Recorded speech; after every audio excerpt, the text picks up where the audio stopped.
الحمد لله نحمده ونستعينه ونستغفره ونعوذ بالله من شرور أنفسنا ومن يهده الله فلا مضل له ومن يضلل فلا هادي له وأشهد أن لا إله إلا الله وحده لا شريك له وأشهد أن محمدا عبده ورسوله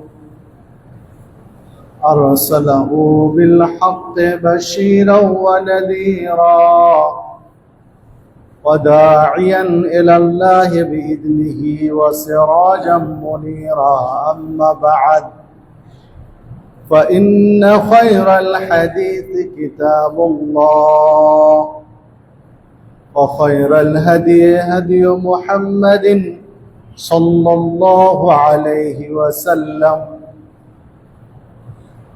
أعوذ بالله من الشيطان الرجيم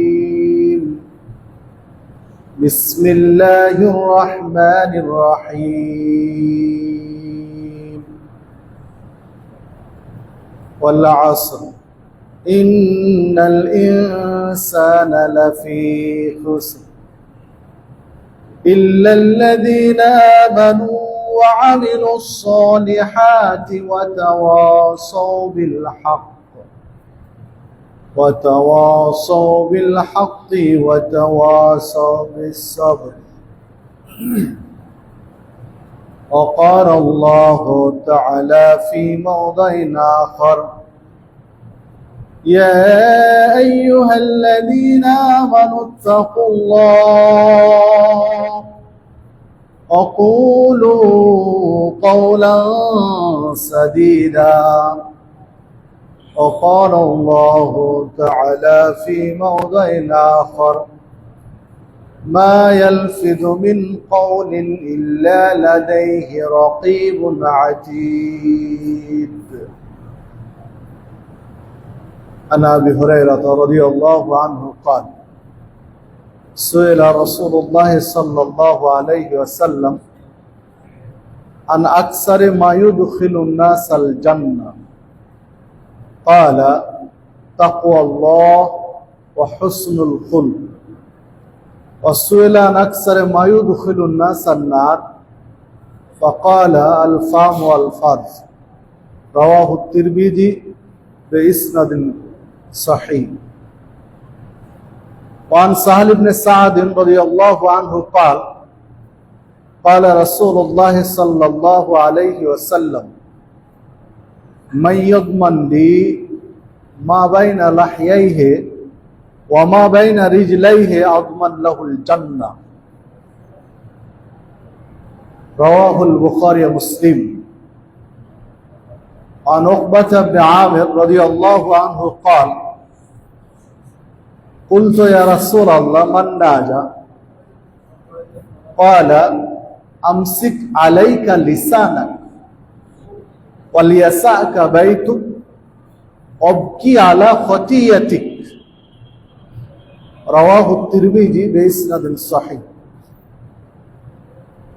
সম্মানিত যুবা জামাতের মুসল্লিবৃন্দ, সর্বাগ্রে সেই মহান রব্বুল আলামিনের কৃতজ্ঞতা প্রকাশ করি যার অশেষ অনুগ্রহে সুস্থ শরীরে জুমার সালাতের জন্য মসজিদে উপস্থিত হওয়ার সুযোগ পেয়েছি। তাই সকলে বলি আলহামদুলিল্লাহ। অতঃপর দরুদ ও সালাম বর্ষিত হোক সর্বকালের সর্বশ্রেষ্ঠ মহামানব সৈয়দুল মুরসালিন খাতামুন নবিয়্যিন রাহমাতুল লিল আলামিন নবী মুহাম্মদুর রাসূলুল্লাহ সাল্লাল্লাহু আলাইহি ওয়াসাল্লামের প্রতি। সম্মানিত মুসল্লিবৃন্দ, আমি আপনাদের সামনে কোরআন মাজিদের কয়েকটি আয়াত তেলাওয়াত করেছি। রাসূলুল্লাহ সাল্লাল্লাহু আলাইহি ওয়াসাল্লামের বাণীর মধ্য থেকে কয়েকটি হাদিস পেশ করেছি। এর আলোকে আজকে আমার আলোচনার বিষয় জিহ্বার আপদ এবং জিহ্বার বিপদ। আরো সহজে বলতে পারি জবানের হেফাজত, জিহ্বার সংরক্ষণ। উল্লেখিত বিষয়ের উপরে কুরআন মাজিদ, সহিহ হাদিস, প্রাসঙ্গিক কিছু কথা বলে আলোচনার ইতি টানবো ইনশাআল্লাহ। ওমা তৌফিকি ইল্লা বিল্লাহ, আলাইহি তাওয়াক্কালতু ওয়া ইলাইহি উনীব। সম্মানিত দিনী ভাতৃমণ্ডলী, পৃথিবীতে যত অপরাধ, পৃথিবীতে যত অন্যায়, পৃথিবীতে যত ঝুট ঝামেলা, এগুলোর পিছনে যেসব জিনিসকে কারণ হিসাবে উল্লেখ করা হয়েছে তার একটা বড় কারণ হলো জিহ্বা। একটা হলো লজ্জাস্থান, জিহ্বার লজ্জাস্থান। এই দুইটি কারণে পৃথিবীতে অধিকাংশ অপরাধগুলো সংগঠিত হয়। অধিকাংশ অপরাধ এর সাথে কোনো না কোনো ভাবে এই দুইটির কানেকশন রয়েছে।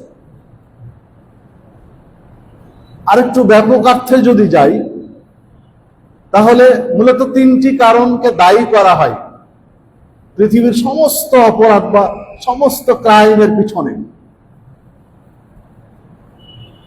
একটি হচ্ছে অর্থ,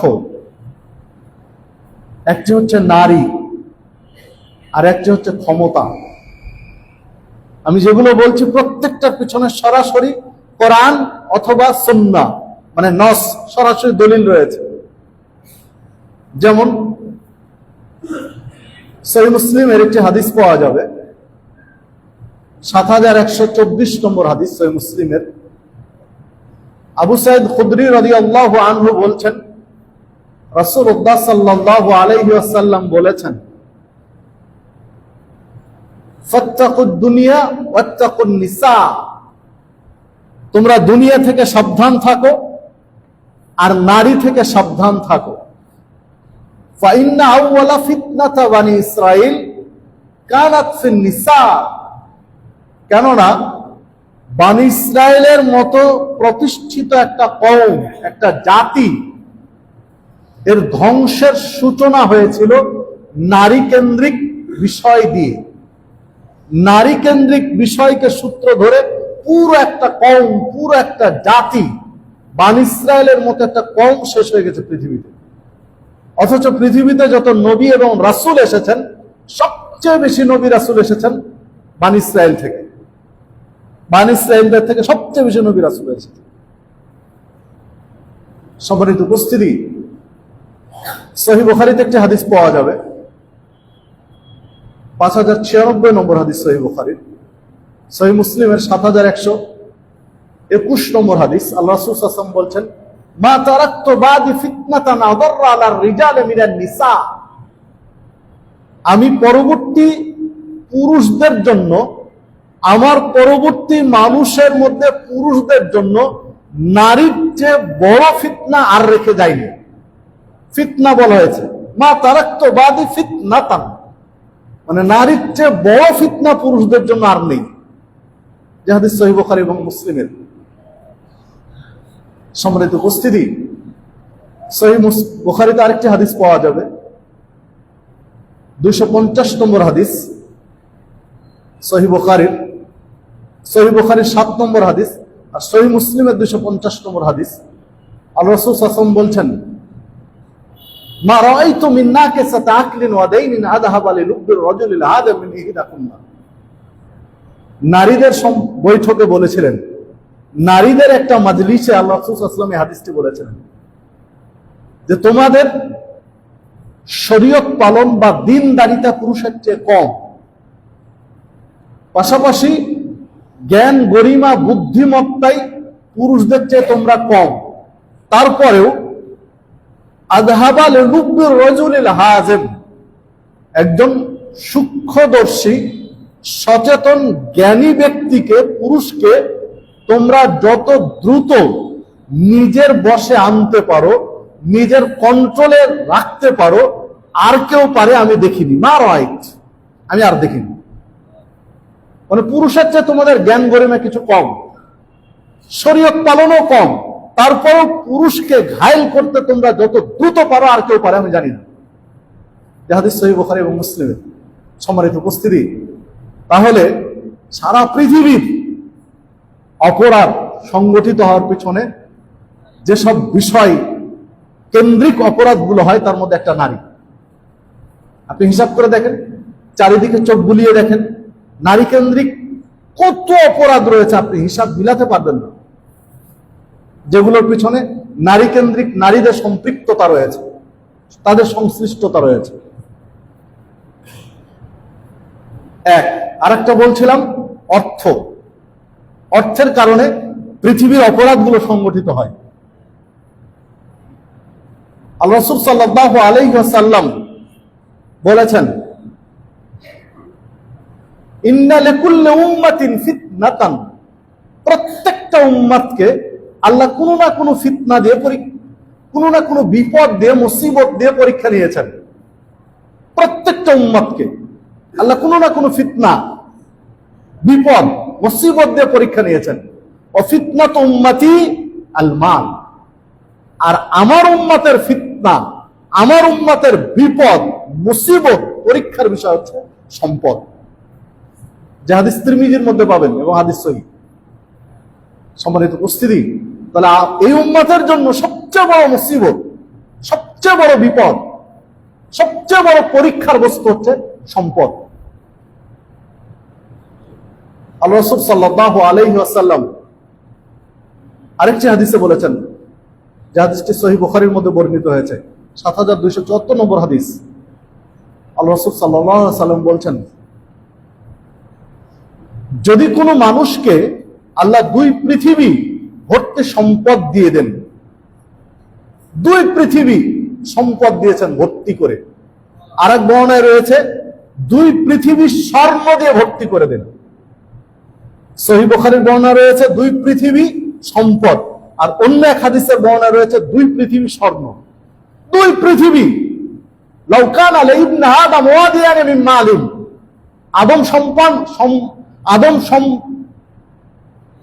আদম সন্তানকে ওয়াদিয়ান মিন মালিন, দুই পৃথিবী সম্পদ দিয়ে যদি আল্লাহ ভরে দেন, লাবতাগা তালেসান, তখন সে তৃতীয় পৃথিবীর অপেক্ষা করে, আকাঙ্ক্ষা করে, আশা পোষণ করে, যে আল্লাহ তুমি দুই পৃথিবী দিয়েছো, কখন আমার আর এক পৃথিবী হবে।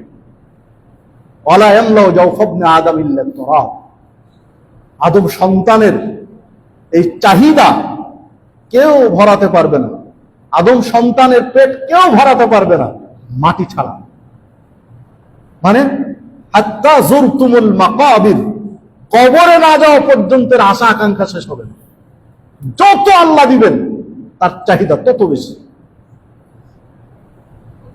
কথার কথা, যে ব্যক্তিকে আল্লাহ 1000 কোটি টাকার মালিক করেছেন, আপনি ওই ব্যক্তির সাথে 5 দিন উঠা বসা করে দেখেন, ওনার আরো চাই, মানে 1000 কোটি টাকা দিয়ে তার চলবে না, হবে না। তার চিন্তা, চেতনা, ভাব, চিন্তা ভাবনা, পরিকল্পনা যা আরো বাড়বে কি করে, আরো কি করে হবে। 1000 কোটি টাকা সম্পদ যদি কারো থাকে, তাহলে বাঁচবে কতদিন? 100 বছর খেয়ে শেষ করতে পারবে? চুপচাপ বসে বসে যদি খরচ করে, তার প্রয়োজনীয় খরচ করে, তবুও তো শেষ হবে না। তাহলে তার আরো কেন চাই, আর কেন প্রয়োজন তার? সম্মানিত উপস্থিতি, যাকে এরকম আরো একাধিক হাদিস রয়েছে, আমি সেদিকে যাব না, যেহেতু আমার বিষয় আজকে ওইটা নয়। আমি একটু আপনাকে ইঙ্গিতগুলো দিচ্ছি, সমস্যাগুলো কোথার থেকে পৃথিবীতে। তাহলে বোঝা গেল পৃথিবীর এত অপরাধের পিছনে বড় একটা কারণ হলো অর্থ, সম্পদ। সম্পদের জন্য, নারীর জন্য মানুষ মানুষকে খুন করছে, মানুষ মানুষকে টেক্কা দিয়ে চলার চেষ্টা করছে। আরেকটা অপরাধ সংগঠিত হওয়ার আরেকটা কারণ হলো ক্ষমতা। ক্ষমতা, যশ, খ্যাতি। আল্লাহ রাসূল সাল্লাল্লাহু আলাইহি ওয়াসাল্লাম বলেছেন, যদি দুইটি ক্ষুধার্ত বাঘকে একটা ছাগলের পালে ছেড়ে দেওয়া হয়, প্রচন্ড ক্ষুধা পেয়েছে যে বাঘের, এইরকম দুইটা বাঘ, নেকড়ে বাঘ ছেড়ে দেওয়া হয়েছে ছাগলের পালে, মা জীবানে যায় আনে উরসিলা ফি গানামিন, দুইটা ক্ষুধার্ত বাঘ ছেড়ে দেওয়া হলো ছাগলের পালে, ফাআফসাদা লাহা মিন হিরসিল মার'i আলাল মাল ওয়া শারাফি লিদীনিহি, তাহলে ক্ষুধার্ত বাঘ ছাগলের যে পরিমাণ ক্ষতি করবে, কোন ব্যক্তির ভিতরে যদি সম্পদ কিংবা ক্ষমতার লোভ পেয়ে বসে, তাহলে ক্ষুধার্ত বাঘ ছাগলের ক্ষতি যা করে তার চেয়ে বেশি ক্ষতি করবে সম্পদের লোভ আর ক্ষমতার লোভ ওই ব্যক্তির জীবনে, যে হাদিস তিরমিজির মধ্যে বর্ণিত হয়েছে। হাদিস সহিহ। ক্ষুধার্ত বাঘ ছাগলের পালে যা ক্ষতি করবে, যে পরিমাণ ক্ষতি করবে, কোন ব্যক্তির মাঝে যদি সম্পদের লোভ আর ক্ষমতার লোভ পেয়ে বসে, তাহলে তার চেয়ে বেশি ক্ষতি করবে। সম্মানিত উপস্থিতি, এটা আপনাকে বোঝানো লাগবে না, আপনার বিবেক যদি থাকে, চারিদিকে একটু মিলিয়ে দেখেন, সব আপনার কাছে ক্লিয়ার হয়ে যাবে। সম্মানিত উপস্থিতি, দেখুন, যদি আমরা একটু পিছনে ফিরে যাই, বড় বড় যে দুর্ঘটনাগুলো দেশের মধ্যে ঘটেছে, বড় বড় দুর্ঘটনা, বড় বড় দুর্ঘটনায় যে পরিমাণ মানুষ দেশে মারা গেছে, এক একটা দুর্ঘটনায় যে পরিমাণ মানুষ মারা গেছে, যেমন সাভারে রানা প্লাজার মর্মান্তিক ট্রাজেডি, কতজন মানুষ মারা গেছে। তার চেয়ে ক্ষমতার পালাবদল কেন্দ্রিক যে পর্যায়গুলো দেশে হয়েছে, আপনি একটু ক্যালকুলেশন করে দেখেন, ক্ষমতার পালাবদল কেন্দ্রিক যে মানে হত্যাকাণ্ডগুলো হয়, মানুষ নিহত হয়, তার চেয়ে কোনো অংশে কম আছে কিনা? নেই। অথচ এটা আমরা আমলে নেই না। এগুলো ক্ষমতার কারণে। কে কার উপরে যাবে, কে নিজের ক্ষমতা টিকিয়ে রাখবে, প্রতিপক্ষকে দাবিয়ে রাখতে হবে, কত ধরনের অপরাধ হয়, আপনি হিসাব দিলাতে পারবেন না। সম্মানিত উপস্থিতি, তো মৌলিক এই তিনটি কারণ। আর আরেক পিছনে আসলে দুইটি কারণের মধ্যে আল্লাহ রাসূল সাল্লাল্লাহু আলাইহি ওয়াসাল্লাম সীমাবদ্ধ করেছেন। দুইটি কারণ হলো, একটি জিহ্বা আর একটি লজ্জাস্থান। عن سهل بن سعد رضي الله عنه قال قال رسول الله صلى الله عليه وسلم, সাহাল ইবনে সাদ রাদিয়াল্লাহু আনহু বলছেন, রাসূলুল্লাহ সাল্লাল্লাহু আলাইহি ওয়াসাল্লাম বলেছেন, মাইয়াদমান লি মা বাইনা লাহইহি ওয়া মা বাইনা রিজলাইহি আদমান লাহুল জান্নাহ। যে ব্যক্তি মা বাইনা লাহইহি, তার দুই চোয়ালের মাঝখানে যে জিহ্বা আছে, এই জিহ্বার জিম্মেদারি নিতে পারবে, ওয়া মা বাইনা রিজলাইহি, দুই পায়ের মাঝখানে যে লজ্জাস্থান রয়েছে, এই লজ্জাস্থানের জামিনদার হতে পারবে।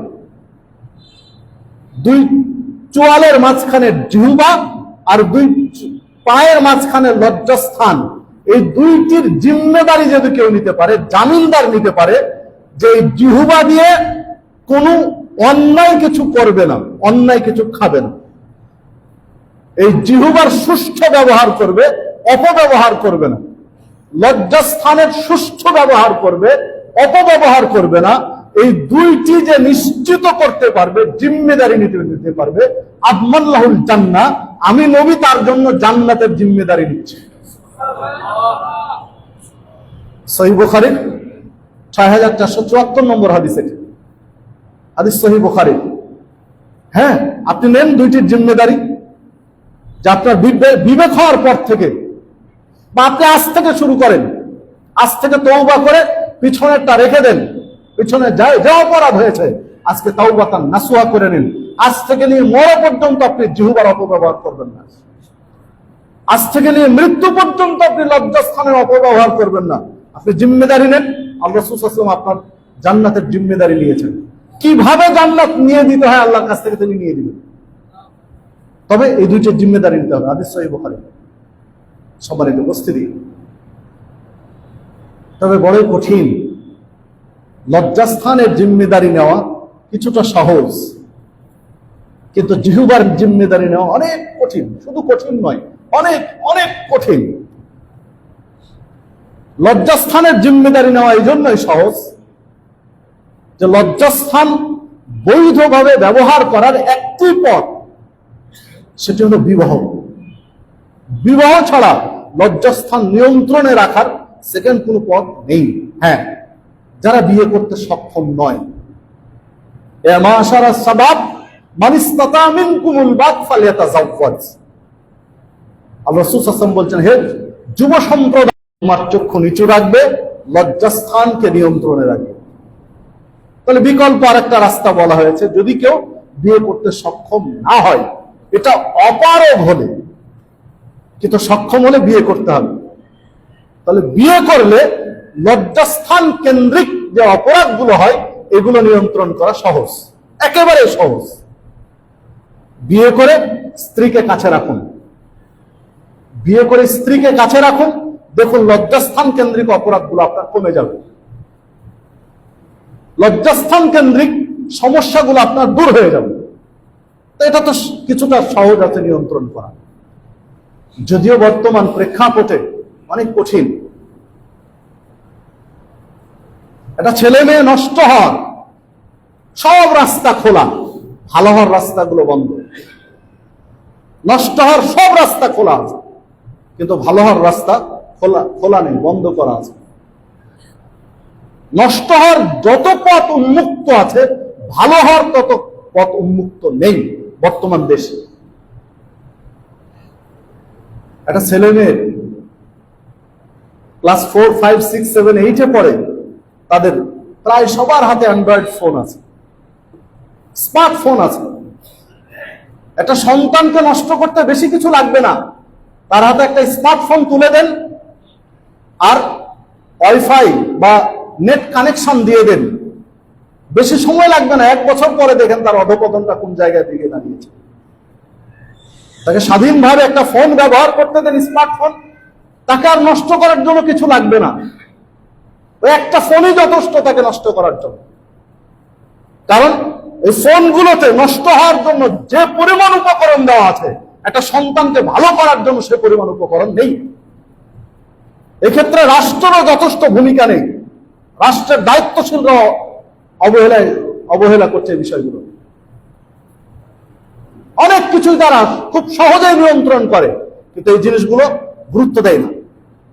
এগুলো দেশি বিদেশি নানান ধরনের ষড়যন্ত্রের শিকার আপনারা আমরা।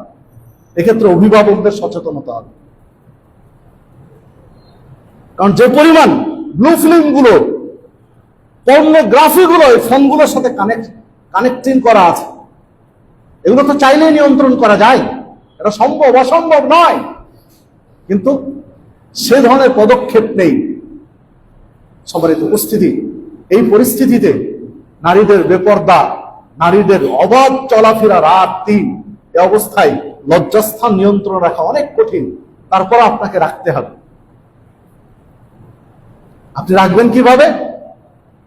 উকবা ইবনে আমির রাদিয়াল্লাহু আনহু বলছেন, কুলতু ইয়া রাসূলুল্লাহ, আমি আল্লাহ রাসূল সাল্লাল্লাহু আলাইহি ওয়াসাল্লামকে জিজ্ঞাসা করলাম, মান নাজাত, নাজাতের পথ কি? যখন বিপদ আপদ চারিদিক থেকে আষ্টে পৃষ্ঠে জড়িয়ে ধরছে, যেদিকে যাব সেদিকেই বিপদ মুসিবত, তখন আমি বাঁচবো কিভাবে? আমার মাথার রাস্তা কি? তখন আল্লাহ রাসূল সাল্লাল্লাহু আলাইহি ওয়াসাল্লাম আমাকে বললেন, উকবা ইবনে আমির রাদিয়াল্লাহু আনহু বলছেন, আমসিক আলাইকা লিসানাক, যখন দেখবে চারিদিকে বিপদ মুসিবত, কথা বললে বিপদ, সামনে বাড়লে বিপদ, তখন আমসিক আলাইকা লিসানাক, তোমার জিহ্বা সংযত রাখো, জিহ্বাকে কন্ট্রোল করো, খুব হিসাব করে কথা বলো। ওয়ালিয়াসাকা বাইতুক, বাড়িতে বেশি অবস্থান করো, বাহিরে কম থাকো। যতক্ষণ কাজ ততক্ষণ বাহিরে, কাজ শেষ দ্রুত বাড়ি চলে আসো, কারণ বাহিরে থাকলে পাপ বেড়ে যাবে, মুসিবতে পড়বে, বিপদে পড়বে। বর্তমান তাই, আপনার কাজ শেষ, ডিউটি শেষ, অফিস শেষ, চাকরি শেষ, দ্রুত বাড়ি ফিরেন। বাইরে থাকবেন মানে আপনার অপরাধ বাড়তে থাকবে। যেই দিকে যাবেন বাইরে থাকলে আপনার অপরাধ বাড়বে। কিছুই যদি না হয়, অন্তত বেপর্দা 4-5টা নারীর দিকে আপনার চোখ যাবে, এখানে পাপ হবে। আপনি বাড়ি চলে এসে আপনি স্ত্রীর সাথে সময় দেন, বাহিরে 5টা নারীর দিকে দৃষ্টি দিলে আপনার কাবিরা গুনাহ হচ্ছিল। আপনি স্ত্রীর কাছে এসে স্ত্রীর সাথে সময় দেন, তার সাথে আপনি রসিকতা করেন, অন্তরঙ্গ হন, প্রত্যেকটা বিষয় আপনি সাদাকার নেকি পাবেন। আল্লাহ রাসূল সাল্লাল্লাহু আলাইহি ওয়াসাল্লাম বলছেন, মুমিনের যে বিষয়টা আশ্চর্য, মুমিনের হিসাব নিকাশ আশ্চর্য। ও যদি আল্লাহু আকবার বলে তো সাদাকার নেকি হয়, ও যদি আলহামদুলিল্লাহ বলে তো সাদাকার নেকি হয়, ও যদি সুবহানাল্লাহ বলে তো সাদাকার নেকি হয়, বিসমিল্লাহ বলে তো সাদাকার নেকি হয়। বলতে বলতে বলতে বলতে আল্লাহ রাসূল সাল্লাল্লাহু আলাইহি ওয়াসাল্লাম বলছেন, এমনকি স্ত্রীর সাথে অন্তরঙ্গতা দেখাতে গিয়ে স্ত্রীর মুখে যদি 1 লোকমা খাবার তুলে দেয়, তাহলে এটাতেও আল্লাহ সাদাকার নেকি দেন। আল্লাহ রাসূল সাল্লাল্লাহু আলাইহি ওয়াসাল্লাম আরো বললেন যে স্ত্রীর সাথে ঘনিষ্ঠ হতে হতে স্ত্রীকে সাথে যদি মিলনে লিপ্ত হয়, সেখানেও আল্লাহ সাদাকার নেকি দেন। মুমিন আর কি চায়, কি চাইবেন আপনি আল্লাহর কাছে, আর কি চাইবেন? আপনি স্ত্রীর সাথে যত অন্তরঙ্গ হবেন তত সাদাকার নেকি পাবেন, যত অন্তরঙ্গ হবেন তত সাদাকার নেকি পাবেন।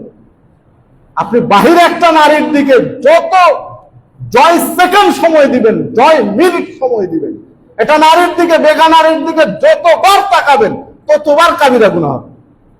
আপনি কেন বাহিরে সময় দিবেন? আপনি কেন বাহিরে আড্ডা দিবেন? আপনি বাইরে কেন টাইম পাস করবেন? আপনি নিজ স্ত্রীর কাছে সময় দেন। ইসলামের হিকমত গুলো অত্যন্ত গভীর থেকে এবং সুদৃঢ়। কারণ আপনি যদি স্ত্রীর সাথে সময় বেশি দেন, আপনার স্ত্রী পরকীয়ায় লিপ্ত হবে না, আপনি নিজে বেঁচে গেলেন, সেও বেঁচে গেল পাপ থেকে। আপনি বাহিরে সময় দিবেন, আপনার স্ত্রী দেখা যায় পরকীয়ায় লিপ্ত হয়ে যাচ্ছে। কারণ সে শূন্যতাটা যে অনুভব করছে, একাকিত্ব অনুভব করছে, এই একাকিত্ব থেকেই সময়গুলো অন্য জায়গায় কোথায় দিবে? ফেসবুকে দিবে, কোথায় দিবে? টুইটারে দিবে, কোথায় দিবে? ইউটিউবে দিবে, কোথায় দিবে? আপনার এখন ওই যে টিকটক কি কি সব এগুলো এসেছে, এগুলো তো সময় দিবে। আস্তে আস্তে পর পুরুষের দিকে সে আকৃষ্ট হবে। আপনি নিজে সময় দেন স্ত্রীর সাথে, বেঁচে থাকবেন। আপনি নিজে বেঁচে থাকবেন, সে বেঁচে থাকবে। আল্লাহ রাসূল সাল্লাল্লাহু আলাইহি ওয়াসাল্লাম এই জন্য বলেন, ওয়ালা ইয়াসাকাবাইতু, যখন দেখবে চারিদিকে বিপদ, তখন বাড়িতে অবস্থান করো বেশি, বাইরের কাজ শেষ, দ্রুত বাড়ি চলে আসো, বাড়িতে সময় দাও। অবকি আলা খতিয়াতিক, এবং যে পাপগুলো হয়ে গেছে এই পাপগুলোর জন্য একটু কাঁদো, চোখের পানি ঝরাও, পাপের জন্য অস্ত্র বিসর্জন করো।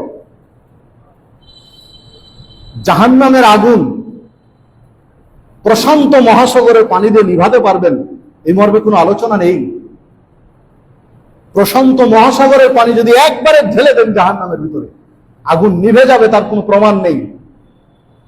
কিন্তু সির্ফ আল্লাহর ভয়ে যদি 1 ফোঁটা পানি চোখ থেকে ঝরাতে পারেন, 1 ফোঁটা অস্ত্র বিসর্জন দিতে পারেন আল্লাহর সন্তুষ্টির জন্য, আল্লাহ রাসূল সাল্লাল্লাহু আলাইহি ওয়াসাল্লাম বলছেন জাহান্নামের আগুন নিভে যাবে। আল্লাহর ভয়ে, আল্লাহর সন্তুষ্টির জন্য একজন মুমিন যদি 1 ফোঁটা পানি ঝরাতে পারে চোখ থেকে, তাহলে তার জন্য বরাদ্দকৃত জাহান্নামের আগুন নিভে যায়। অবশ্য আর 1 ফোঁটা জিনিস দিয়েও নিভে যায়। আল্লাহ রাসূল সাল্লাল্লাহু আলাইহি ওয়াসাল্লাম বলেছেন 2 ফোঁটা, 2টি বিন্দু, 2 ফোঁটা জিনিস বেঈমানি করে না, নিরাশ করে না তাকে।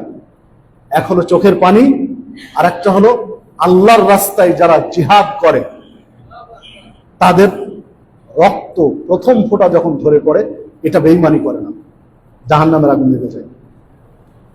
সবারই তো উপস্থিতি, তো জিহাদ তো পরিবেশ, প্রেক্ষাপট, একটা বড় প্রস্তুতির ব্যাপার আছে। আর 1 ফোঁটা অশ্রু আপনি চাইলে আজকেই ঝরাতে পারেন। 1 ফোঁটা অশ্রু চোখ থেকে চাইলে এখনই ঝরাতে পারেন, আজকে ঝরাতে পারেন। কত পাপ করেছি তার হিসাব নেই। পাপগুলো স্বীকার করেন। ইন্নাল আবদা ইযা আতারাফা বিযামবিন সুম্মা তাবা তাবা আল্লাহু আলাইহি।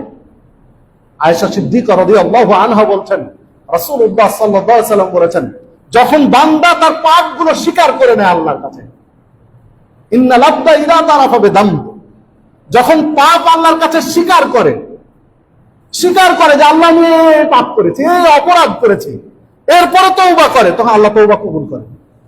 কি পাপ করেছে এটা বড় বিষয় না, ওটা স্যালেন্ডার করেছে, আত্মসমর্পণ করেছে, ও তো স্বীকার করছে, আল্লাহ ক্ষমা করে দেন।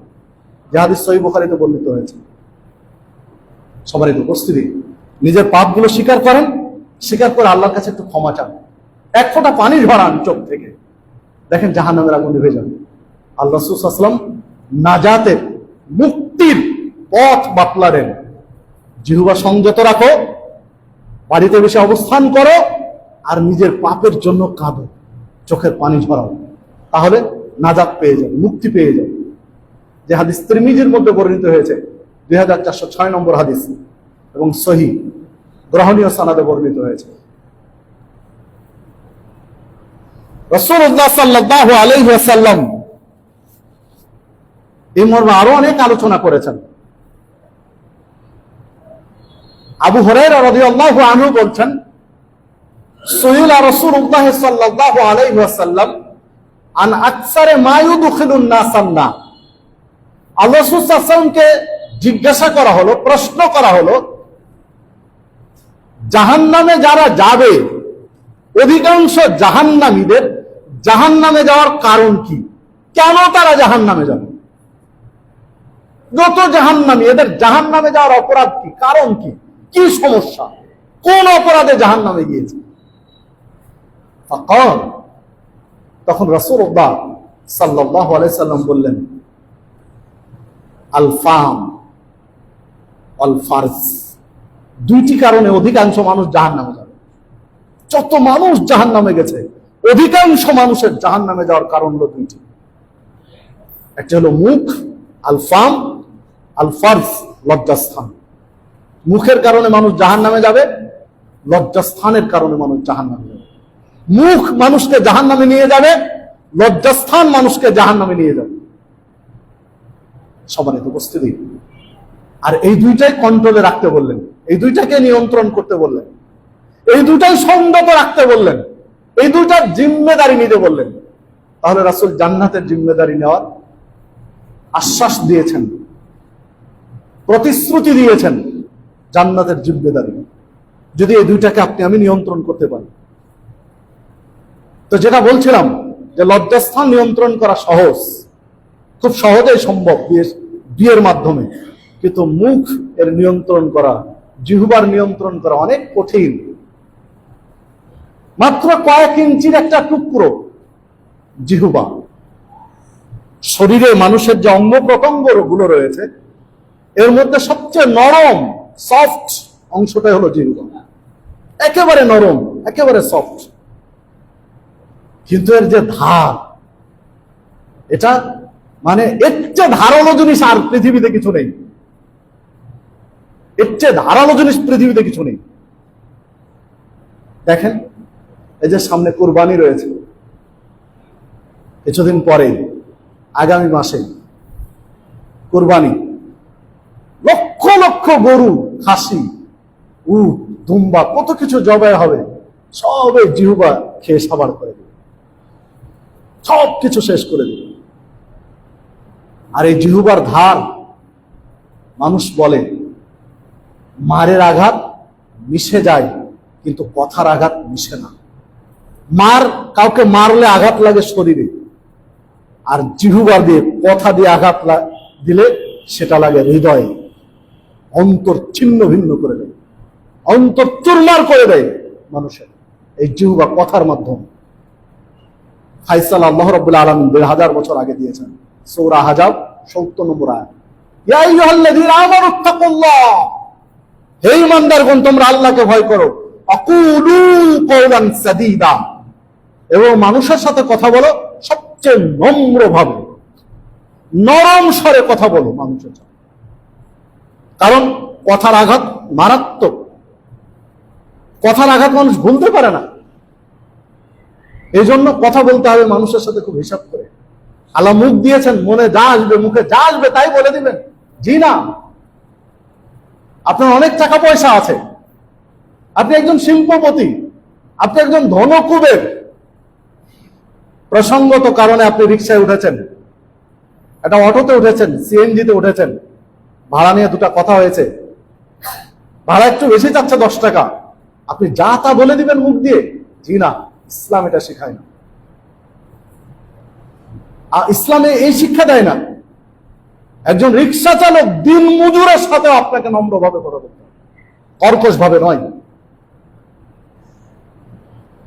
লা ইয়াদখুলুল জান্নাহ দাওয়াদুন ওয়ালা জাজারিয়ুন, আবু দাউদের মধ্যে হাদিসটি রয়েছে, জান্নাতে প্রবেশ করবে না কর্কশ ভাষী এবং উগ্র মেজাজের মানুষগুলো।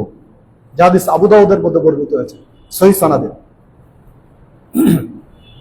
যাদের ভাষা কর্কশ, যাদের মেজাজটা রূঢ় উগ্র, এই লোকগুলো জান্নাতে যাওয়ার সুযোগ পাবে না। তাহলে মেজাজটা হতে হবে নরম, ভাষা হতে হবে নম্র, জান্নাতে যেতে চাইলে। দেখুন আল্লাহ রাব্বুল আলামিন সূরা কফ 18 নম্বর আয়াতে উল্লেখ করেছেন, মা ইয়ালফিযু মিন কওলিন ইল্লা লাদাইহি রাকীবুন আতীদ। মানুষ যে কথাই বলুক না কেন, যে কথাই মুখ দিয়ে বের করুক না কেন, তা সংরক্ষণের জন্য সদা তৎপর প্রহরী নিযুক্ত রয়েছে। আপনি মুখ দিয়ে যে কথাগুলো বের করেন, আপনি আমি মুখ দিয়ে কথাগুলো বের করি, এটা সংরক্ষণ করার জন্য আপনার আমার কাছে 2 জন ফেরেশতা প্রহরী। কেমন প্রহরী? সব সময় যারা জাগ্রত, যাদের ক্লান্তি পায় না, যারা অলস নয়, এই রকম তৎপর প্রহরী 2 জন নিযুক্ত করে রেখেছেন আল্লাহ রাব্বুল আলামিন। যেটাই মুখ দিয়ে বের করেন সেটাই রেকর্ড হয়ে যাচ্ছে, যেটাই মুখ দিয়ে বের করছে সেটাই রেকর্ড হয়ে যাচ্ছে। সম্মানিত উপস্থিতি, টেপ রেকর্ডারের সামনে যখন লাইভ অনুষ্ঠান হয়, লাইভ অনুষ্ঠানের সামনে খুব হিসাব করে কথা বলি। কেন বলি? লাইভ যাচ্ছে, হাজার হাজার মানুষ দেখছে, এখানে একটা ফাউল কথা বললে সমালোচনার ঝড় উঠবে, খুব হিসাব করে কথা বলি, কারণ লাইভ চলছে। টেপ রেকর্ডারের সামনে রয়েছে বা রেকর্ড অপশন চালু রয়েছে, বা বুঝতে পারছি আমার কলটা রেকর্ড করা হচ্ছে, তখন খুব হিসাব করে মেপে মেপে কথা বলছি। কেন? কারণ এগুলো রেকর্ড হচ্ছে, বিচারের মুখোমুখি হতে পারে। এটা দুনিয়ার আদালত থেকে বাঁচার জন্য আপনার আমার এত প্রস্তুতি, এত সচেতনতা। পরকালের আদালত থেকে বাঁচবেন কি করে? আপনার আমার 2 কাঁধে তো সর্ব মুহূর্ত, প্রত্যেকটা মুহূর্তের প্রত্যেকটা কথা রেকর্ড করা হচ্ছে। সবচেয়ে বড় লাইভ চলছে। এগুলো লাইভের তো নিশ্চয়তা নেই, হতে পারে কোনো কারণে নষ্ট হয়ে যাবে, হতে পারে মিস্টেক হতে পারে, কিন্তু এখানে যে লাইভ হচ্ছে, এখানে যে রেকর্ড হচ্ছে, এগুলো তো মিস্টেক হবে না। বিচারের মাঠে যখন 99টা রেজিস্টার সামনে ফেলে দেওয়া হবে, তিরমিজির মধ্যে হাদিসটি রয়েছে 4300 নম্বর হাদিস, 99টা ভলিউম যখন একজন ব্যক্তির সামনে ফেলে দেওয়া হবে, আল্লাহ রাব্বুল আলামিন বলবেন, বান্দা তুমি দেখো, তোমার সারা জীবনের কৃতকর্ম এই ভলিউমের মধ্যে লেখা আছে। ভলিউম উল্টে পাল্টে দেখবে শুধু পাপ আর পাপ, একেবারে বিন্দু থেকে বিন্দু পরিমাণ, মানে এত ছোট পাপ যেটা নিজে ভাবতেও পারেনি যে এত ছোট পাপ এখানে রেকর্ড করা হবে, লেখা হবে, ভাবতে পারেনি, সব লেখা আছে। উল্টে পাল্টে দেখছে। আল্লাহ রাব্বুল আলামিন বলবেন, বান্দা তোমার কি কোনো অভিযোগ আছে? যদি অভিযোগ থাকে পেশ করতে পারো। তুমি পাপ করনি, অথচ সেটা ভলিউমে লিখে দিয়েছে ফেরেশতারা। অথবা তুমি একটা নেকি করেছো, ছোট্ট একটা নেকি, ফেরেশতারা ভলিউমে লিখতে ভুলে গেছে। কোনো অভিযোগ যদি থাকে তো তুমি করতে পারো। উল্টে পাল্টে দেখে বলবে, আল্লাহ এত আশ্চর্য কিতাব, যে বিন্দু মাত্র কোনো অপরাধ ছেড়ে দেওয়া হয়নি, বিন্দু মাত্র কিছু ভালো করে থাকলে সেটাও ছেড়ে দেওয়া হয়নি। সম্মানিত উপস্থিতি, সেই দিনের জন্য আপনি আমি কি প্রস্তুত? দুনিয়াবি লাইভ, দুনিয়াবি রেকর্ড, দুনিয়াবি কল রেকর্ড ফাঁস হয়ে যাওয়ার ভয় আপনি আমি এত সচেতন, সেই দিন কি করে পাড়ি দিবেন? সেই দিন কি করে আপনি আমি এই বিপদ মুহূর্তগুলো পাড়ি দেবো, একটু কি চিন্তা ভাবনা করেছি? সম্মানিত উপস্থিতি, দেখুন আল্লাহ রাব্বুল আলামিন বলছেন, আল ইয়াউমা নাখতিমু আলা আফওয়াহিহিম ওয়া তুকাল্লিমুনা আইদিহিম ওয়া তাশহাদু আরজুলুহুম বিমা কানু ইয়াকসিবুন। সূরা ইয়াসিন 65 নম্বর আয়াত। সেই দিন এই মুখে আল্লাহ মোহর লাগিয়ে দিবেন, নাখতিমু আলা আফওয়াহিহিম, ঠোঁট দুইটাকে জমা করে দিবেন। কষ্টেপ লাগিয়ে যেমন জমা করে দেয়, এইরকম আল্লাহ আঠা দিয়ে বা যে কোনো জিনিস দিয়ে লাগিয়ে দিবেন, মুখ কথা বলতে পারবে না। ওয়াতুকাল্লিমুনা আইদিহিম, সেই দিন আল্লাহর সাথে কথা বলবে আপনার আমার দুই হাত। এই দুই হাতের মধ্যে যত নয় ছয় করেছি, মানুষের জায়গা জমি আত্মসাৎ করেছি, টাকা পয়সা তসরুফ করেছি, যত অন্যায় করেছি, দুই হাত আল্লাহর কাছে সাক্ষী দিবে। ওয়া তাশহাদু আরজুলুহুম, দুই পা আল্লাহর কাছে সাক্ষী দিবে। এই দুই পায়ের মাধ্যমে কোথায় কোথায় গিয়েছি, কোন নোংরামির সাথে সম্পৃক্ত হয়েছি, হাত আপনার বিরুদ্ধে সাক্ষী দিবে, পা আপনার বিরুদ্ধে সাক্ষী দিবে। বিমা কানু ইয়াকসিবুন, তার কৃতকর্মে যা সে করেছে। সূরা ইয়াসিন 65 নম্বর আয়াত। সূরা নূর 24 নম্বর আয়াত আল্লাহ রাব্বুল আলামিন বলছেন, ইয়াউমা তাশহাদু আলাইহিম আলসিনাতুহুম ওয়া আইদিহিম ওয়া আরজুলুহুম বিমা কানু ইয়ামালুন।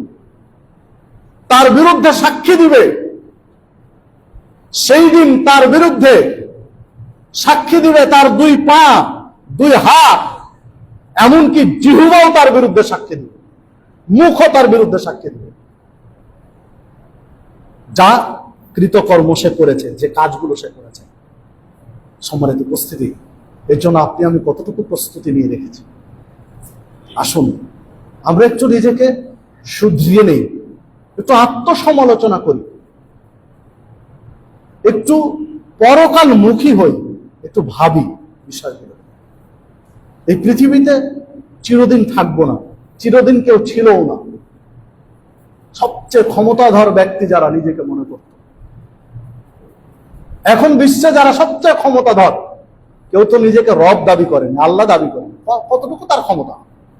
কিন্তু ফেরাউন তো নিজেকে রব দাবি করেছিল, আনা রব্বুকুমুল আ'লা, সবচেয়ে বড় রব। নাউযুবিল্লাহ। সে ফেরাউনও কিন্তু নেই, পৃথিবীতে নেই।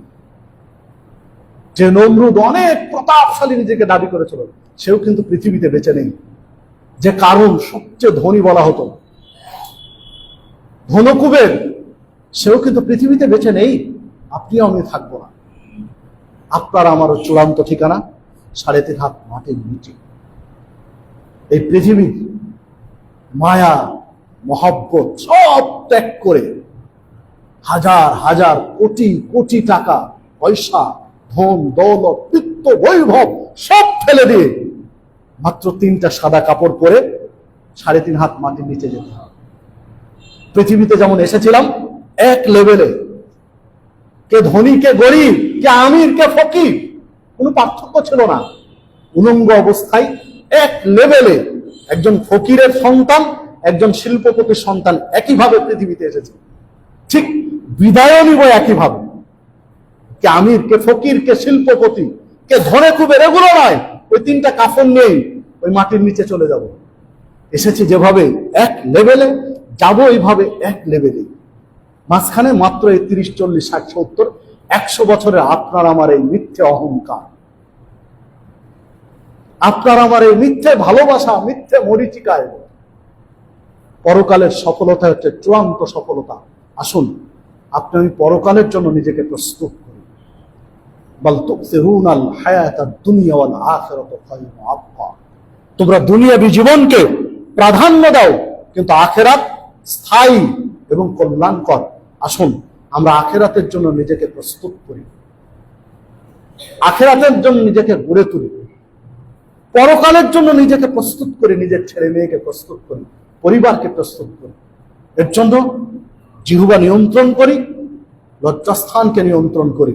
জিহ্বার নিয়ন্ত্রণ নষ্ট হয়, জিম্মেদারি নষ্ট হয় দুইটি কারণে। একটি খাওয়ার মাধ্যমে, একটি বলার মাধ্যমে।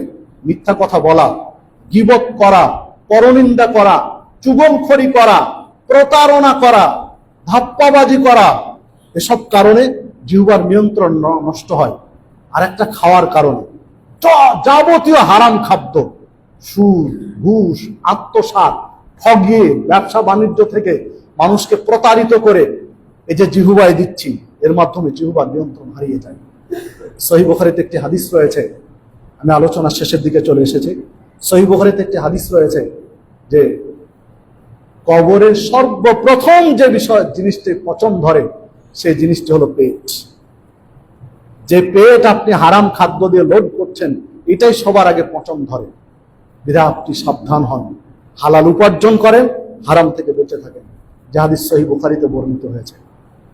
সম্মানিত উপস্থিতি, আল্লাহ রাসূল সাল্লাল্লাহু আলাইহি ওয়াসাল্লাম আরেকটি হাদিসে বলেছেন, যেটা ইবনে মাজাহর মধ্যে এসেছে, যে মানুষের এক লোকমা, এক গ্রাস খাবার বাকি থাকা পর্যন্ত তার মৃত্যু হবে।